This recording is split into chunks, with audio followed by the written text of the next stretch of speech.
অন্য ভাবছি। তো আসসালামু আলাইকুম, সব ভালো থাকো। এই যে এখন ছাদ তো কাল ঢালাই হয়ে গেছে, তোমরা তো দেখেছো। তাই আজকে সাইড ফাইড খুলে নিয়েছি, দেখতে পেয়েছো। সাইড গালা সব সম্পূর্ণ খোলা হয়ে গেছে, সবই হয়ে গেছে, পেরেক ফেরেক সব সাফ করা হয়ে গেছে। এখন বোর্ড গালা নামাবো ভাবছি।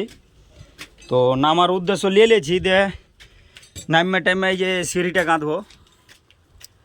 সিঁড়িটা গাঁথে টাইতে তো তোমাকে একটা জিনিস দেখাচ্ছি, দেখো। বোর্ড নামার এটাই হুঁক, মানে বোর্ড নামার এই যে তোমরা ভিড়িয়ে দেখাচ্ছি একটা বোর্ড গেলা। তাহলে এই বোর্ডটাই ভিড়িয়ে দেখাচ্ছি, দেখো। মানে এভাবে ধরে এভাবে ভিড়িয়ে দেবো, এই যে নেমে যাবে বোর্ড, বুঝতে পারলে? এই যে এভাবে ভিড়িয়ে দেবো। খোলারই সিস্টেম আলাদা। এই যে ভিড় আছে, দেখো। এই যে ভিড়ে আলো, আর নিচে এভাবে খুলে দিব পটাম করে। আর এটা মিহিরানার, এই মিহিরানার লেগে এইটা নিচে যেটা থোয়া আছে দুটা বোর্ডের। তো কম্বু ফম্বু বাঁধা হয়ে গেছে, দেখতে পাচ্ছ। কম্বু দিয়ে ঝুলিয়ে নামাইতে হবে। তো ভিডিওটা ভাই তুলে দিও না, দেখতেই থাকো। বেশি বড় লাই বিল্ডিং, ছোট বিল্ডিং।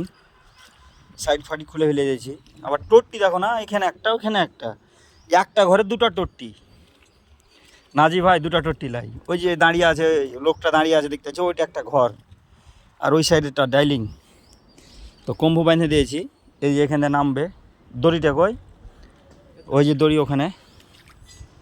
তো ভিডিওটা দেখতে থাকবে, ভালো লাগলে অবশ্যই লাইক কমেন্ট শেয়ার, ঠিক আছে ভাই?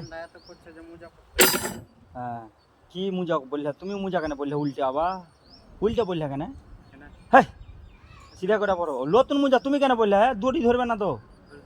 না, একাই হার হয়ে যাবে দড়ি ধরে। তুমি নতুন মুজা কেন বললে? তো ভিডিওটা ভাই কেউ তুলে দেবে না, অবশ্যই ভালো লাগলে লাইক কমেন্ট শেয়ার। ভালো থাকো, আসসালামু আলাইকুম।